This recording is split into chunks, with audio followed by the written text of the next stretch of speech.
नमस्कार, मैं महेश चंद्र आज एक महत्वपूर्ण टॉपिक के साथ आपके उपस्थित हुआ हूँ। टॉपिक है श्रीमद् भगवद गीता का द्वितीय अध्याय, जिसका नाम है सांख्य योग।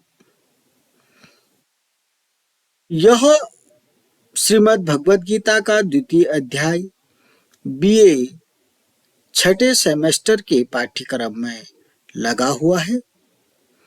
वैसे भी यह विषय सभी के लिए महत्वपूर्ण है।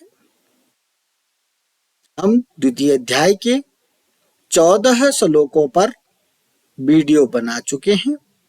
अगर अभी तक आपने उन वीडियो को या उन श्लोकों के बारे में अध्ययन नहीं किया है, चैनल में जाकर एक बार देख सकते हैं।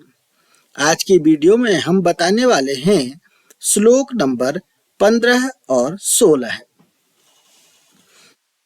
श्रीमद् भगवद गीता का द्वितीय अध्याय श्लोक 15।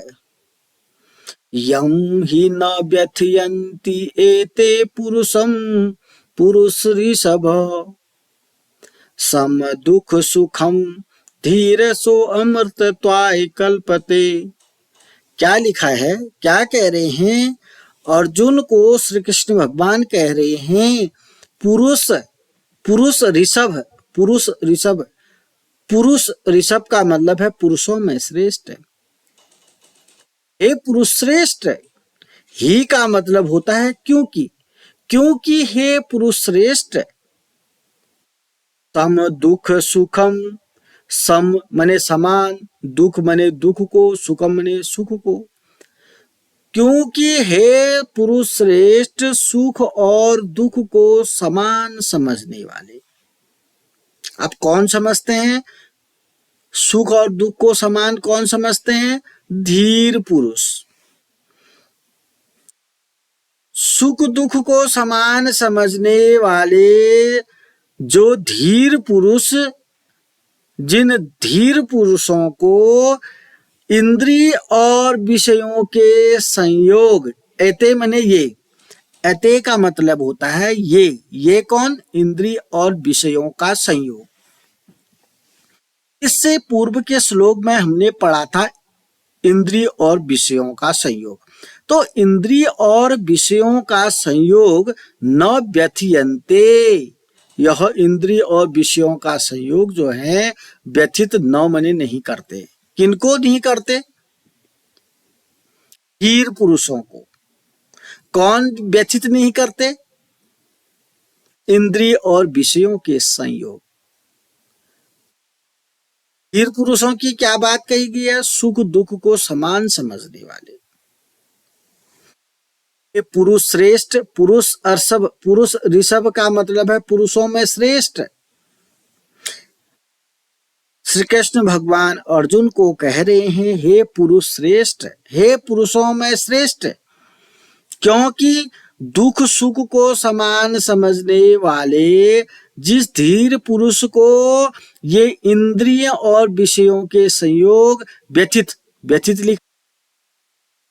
व्यथित न मने नहीं करते, वह जो है सो मने वह पाय कल्पते। सो मने वह, अमृताय का मतलब है मोक्ष, कल्पते मने कामना करते हैं। अर्थात वो धीर पुरुष जो है मोक्ष के योग्य होता है। यहाँ पर बताया गया मोक्ष का हकदार कौन होता है, मोक्ष के योग्य कौन होता है। आपने अपने धर्म में ये देखा होगा कि मोक्ष जरूर पढ़ा होगा आपने। गौतम बुद्ध ने भी निर्वाण कहा था। तो ये निर्वाण क्या है, ये मोक्ष क्या है? मोक्ष किसको मिलेगा? श्रीमद् भगवद गीता में इस श्लोक में लिखा गया है, जो पुरुष सुख दुख को समान समझेगा उसको मोक्ष मिलेगा। वही मोक्ष के योग्य होगा जो पुरुष सुख दुख को समान समझेगा। ठीक है, दुख सुखम समम लिखा है, सम दुख सुखम धीर, और धीर पुरुष होगा। जो धीर पुरुष दुख सुख को समान समझेगा वो उसको मोक्ष के योग्य होगा। और ऐसे दुख सुख को समान समझने वाले धीर पुरुष को इंद्रिय और विषयों के संयोग जो है व्यथित नहीं करते। एक बात और सीखने योग्य है, जो दुख और सुख को समान समझता है ना, उसको बहुत ज्यादा चीजें जो हैं व्यथित नहीं करते, व्याकुल नहीं करते, परेशान नहीं करते। क्यों परेशान नहीं करते? क्योंकि उसके बाद एक महत्वपूर्ण बात है, यह है कि वह दुख में भी और सुख में भी समान रहता है। दुख और सुख में समान रहता है जो धीर पुरुष। सारी चीजें आ गई होंगी।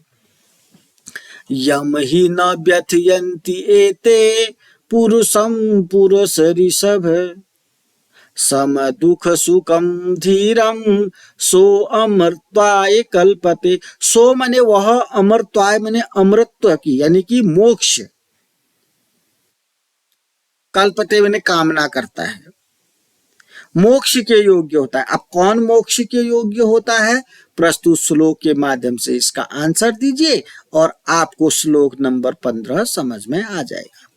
अमृताय का मतलब है मोक्ष, कल्पते का मतलब है कामना करता है या योग्य है। सो बने वह, सो को आप सह भी लिख सकते हैं, सौ में विसर्ग लगा दीजिए, आपको आ जाएगा। सौ में विसर्ग लगेगी तो सह होता है, सौ का मतलब वह होता है, तो सो का अर्थ भी वह होता है। वह धीर पुरुष, वह मोक्ष के योग्य होता है। कौन कह रहे हैं? श्री कृष्ण भगवान कह रहे हैं। किससे कह रहे हैं? अर्जुन से कह रहे हैं। क्या कह रहे हैं? क्यों श्रेष्ठ अर्जुन, जो दुख सुख को समान समझता है, ऐसा धीर पुरुष को इंद्रिय और विषयों के संयोग व्यथित नहीं करते। छोटी मोटी बातें इनको दुखी नहीं करते, छोटी मोटी बातें इनको व्यथित नहीं करते, जो सुख दुख को समान समझता है। और यही धीर पुरुष जो होता है, दुख सुख को समान समझने वाला जो धीर पुरुष होता है, जिसको इंद्रिय और विषयों के संयोग व्यथित नहीं करते हैं, ऐसा धीर पुरुष ही मोक्ष के योग्य होता है। उम्मीद करता हूं आपको समझ में आ गया होगा। यहाँ पर अगर आपको समझ में कम आया, नहीं आया, तो एक बार इसका हिंदी में जो आपके सब बुक दिख रहा है, इसको जरूर देख लीजिए, पढ़ लीजिएगा, स्क्रीनशॉट ले लीजिएगा, पॉज कर लीजिएगा, समझने का प्रयास करिएगा। धीर पुरुष जो होता है सुख और दुख में समान रहता है, और हम जैसे लोगों को दुख हुआ तो बहुत ज्यादा दुखी हो जाते हैं, सुख मिलेगा तो अफली जाते हैं। अफलाट सुना होगा आपने, हाँ बस। लेकिन धीर पुरुष की बात, हम धीर नहीं है, हमको धीर बनना है, धैर्य। अगर आप सुख दुख को सुख दुख में समान रहकर धीर पुरुष बन गए, तब आपको जो ये इंद्रिय और विषयों का संयोग जो होता है ना, वह व्यथित नहीं करेगा। अब इंद्रिय और विषयों का संयोग जो कॉन्सेप्ट है, आप जितना समझ गए अच्छी बात है, नहीं तो यह विस्तृत कॉन्सेप्ट हो जाएगा। और ऐसे धीर पुरुष ही मोक्ष के योग्य होता है। मोक्ष चाहिए, धर्म, अर्थ, काम, मोक्ष, चार के चार चाहिए। तो मोक्ष किसे मिलेगा? इस श्लोक में लिखा है, धर्म के कार्य करो, अर्थ कमाओ, काम इच्छाएं बढ़ाओ, मोक्ष की प्राप्ति होगी। क्योंकि हे पुरुष श्रेष्ठ, सुख को समान समझने वाले जिस धीर पुरुष को ये इंद्रिय और विषयों के संयोग व्याकुल नहीं करते, वह मोक्ष के योग्य होता है। आप और हम लोगों को इंद्रिय और विषयों के संयोग बहुत व्याकुल करते हैं।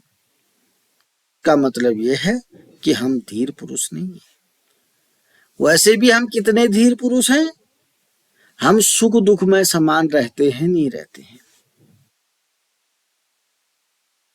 पुरुष वही है जो दुख सुख में समान रहता है, और अगर ऐसा है वही मोक्ष के योग्य है। अगले श्लोक की तरफ बढ़ते हैं। बहुत ही महत्वपूर्ण श्लोक है, श्लोक नंबर 16 है। नासतो विद्यते भावो न अभावो विद्यते सतः उभयो अपि दृष्टो अंतः तु अनयो तत्वदर्शी भी। क्या कह रहे हैं? न असतो विद्यते भावो, यहां कौमा लगा देते हैं आपके लिए, सॉरी। नासतो विद्यते भाव,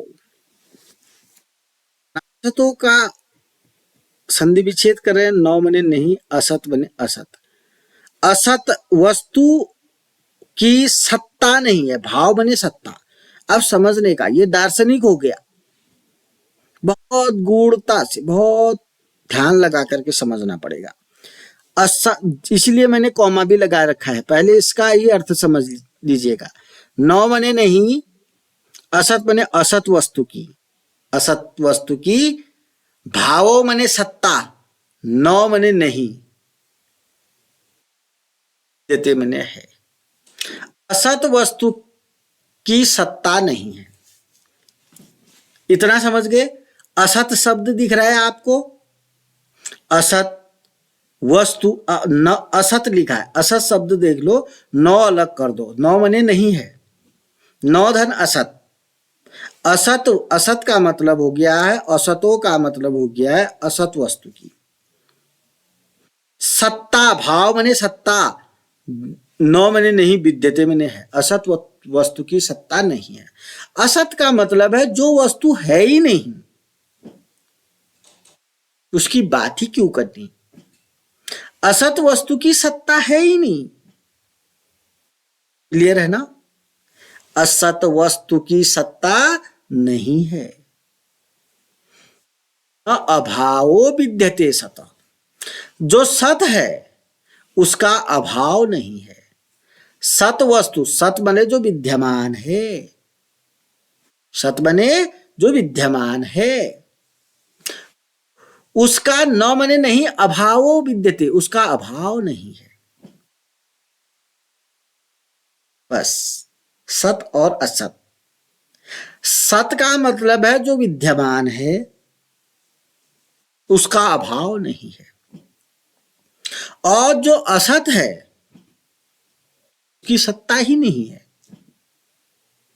असत का मतलब क्या होगा? जो विद्यमान है ही नहीं, तो उसका सत्ता भी नहीं है, उसको वो है ही नहीं, सत्ता ही नहीं है उसकी। लाइन समझना बहुत इंपॉर्टेंट है। मैं जितना भी बताऊं आपको उतना कंफ्यूजन होते रहेगा, इसलिए एक बार जो हिंदी में लिखा है उसका भी सहारा ले लीजिएगा। मैं 5 मिनट में इसको बताऊं, आप 10 मिनट दीजिएगा इसको, तब समझ में आएगा। और अगर आप इसको पढ़े बिना आगे बढ़ते हैं तो आपको भगवत गीता कभी समझ में नहीं आएगी, कोई फायदा ही नहीं है। ये जड़ है इसका। श्रीमद् भगवत गीता का महत्वपूर्ण श्लोक है। नासतो विद्यते भावो, असत वस्तु की, असत वस्तु की सत्ता, भाव माने सत्ता नहीं है, और जो सत है, असत का विलोम सत, जो सत है, जो विद्यमान है, उसका अभाव नहीं है। संधि विच्छेद भी आने चाहिए। उभयो अपि दृष्टो अंतः तु अनयो तत्वदर्शी भी। तत्वदर्शी भी देखो, तत्वदर्शी भी, तत्व के तत्व ज्ञानी, जो तत्व ज्ञानी हैं, उभयो अपि, इन दोनों के, उभय माने दोनों, इन दोनों का तत्व, अंतः तु का तत्व, इन दोनों का, उभय माने दोनों, दोनों कौन हुए फिर? सत और असत। दो कौन हुए? सत और असत। सत बने जो विद्यमान है, असत का मतलब जो विद्यमान नहीं है। ये बात आपको पहली पंक्ति में बता दी। इन दोनों का तत्व ज्ञान, जो तत्व ज्ञानी है, तत्वदर्शी भी बने जो तत्व ज्ञानी है, वही वही देख सकते हैं, उन्हीं के द्वारा देखा जाता है। इन दोनों को कौन समझ सकते हैं? जो तत्व ज्ञानी है। अब आपको तत्व ज्ञानी बनना पड़ेगा, बहुत ज्यादा ज्ञाता बनना पड़ेगा। तत्वदर्शी भी का मतलब तत्व ज्ञानी, तत्व को समझने वाले, जो जानकार हैं, वही उभयो अपि दृष्टो, दृष्टो बने देख सकते हैं, देखा गया है। तत्व ज्ञानियों के द्वारा ही इन दोनों के तत्व को जाना गया है, तत्व इन दोनों के तत्व को देखा गया है, समझा गया है, ग्रहण किया गया है। किनके द्वारा? जो तत्व ज्ञानी है। किसके तत्व को जाना गया, देखा गया? सत और असत का। क्लियर है? उभयो अपि, उभयो का मतलब क्या है? सत और असत। और सत और असत के बारे में बोलना चाहोगे तो पहली पंक्ति से बोल लीजिएगा। उभयो माने दोनों, सत और असत जो है दृष्टो माने देखा गया है। किनके द्वारा दृष्टो माने देखा गया है? अंतः माने तत्व को, इन दोनों के तत्व को जो तत्वदर्शी हैं उनके द्वारा देखा गया है। तो विद्यते भावो न अभावो विद्यते सतः, उभयो अपि दृष्टो अन्तः तु अनयो तत्वदर्शी भी। असत वस्तु की तो सत्ता नहीं है, देख लो, असत वस्तु की तो सत्ता नहीं है, और सत का अभाव नहीं है। पूर्ण विराम लगा रखा है ना, पहली पंक्ति खत्म। इस प्रकार इन दोनों का ही तत्व है, इन दोनों का तत्व, उभयो माने दोनों का तत्व है, तत्वज्ञानी पुरुषों द्वारा देखा गया है। इन दोनों का तत्व किसको, किसके द्वारा देखा गया है? तत्वज्ञानी पुरुषों के द्वारा देखा गया है। अगर आपको कम समझ में आया तो एक बार अर्थ का सहारा लेकर के बहुत अच्छे तरीके से इन दो श्लोकों को समझने का प्रयास करेंगे। एक बार मैं आपको जो जटिल शब्द है उसको पुनः आपके सम्मुख पढ़ना जरूरी समझ रहा हूं, इसलिए देख लीजिएगा। ना असतो न अभावो विद्यते सतः, आपको जो दो ये न अभावो है इसको पढ़ना है, न असतो है इसको पढ़ना है, दोनों से आपको नौ अलग कर देना है। बस नौ अलग करना सीख जाओ, सब कुछ हो गया। अब इधर देखिएगा, उभयो अपि, रपि नहीं पढ़ रहा हूं मैं, उभयो धन अपि, उभयो रॉ का जो बन जाएगा विसर्ग बन जाएगा और अ अलग हो जाएगा। अब रॉ का लोप हो गया, रॉ हटा देंगे, रॉ की जगह विसर्ग और ऑल आ जाएगा। उभयो, उभयो में विसर्ग लग जाएंगे और अपि हो जाएगा। ठीक है ना? उभयो का मतलब क्या होता है? दोनों। तो दृष्टो बने देखा गया, अंतः, इसका देखो अंतः पढ़ रहा हूं, ये जो सौ है इसका विसर्ग बन गया। तू, अंतः तू, तू धन अनयो, इसका भी विसर्ग बन गया। मैं सौ तो पढ़ ही नहीं रहा हूं ना, बीच में आपने देख लिया होगा कितनी बार पढ़ा मैंने, सौ नहीं पढ़ा, रौ भी नहीं पढ़ा, इनका विसर्ग बना दिया। दृष्टो अंतः, दृष्टो अंतः, तू अनयो, तू अनयो, फिर तत्वदर्शी भी, तत्वदर्शी भी। देखो ये जटिल शब्द है, आप इसको देख लीजिएगा, पढ़ना सीख लीजिएगा। दृष्ट तू अनयो तत्वदर्शी भी, जो तत्वदर्शी हैं उनके द्वारा ही इन दोनों सत और असत का तत्व देखा गया है। ये रहे आपके 2 श्लोक आज की वीडियो में। अभी तक चैनल को सब्सक्राइब नहीं किया तो सब्सक्राइब करेंगे, वीडियो को लाइक करेंगे, कमेंट करेंगे, अपने दोस्तों के साथ इसे शेयर करेंगे। अगले वीडियो में अगले 2 श्लोकों के साथ आपके सम्मुख उपस्थित रहूंगा। तब तक के लिए नमस्कार, धन्यवाद।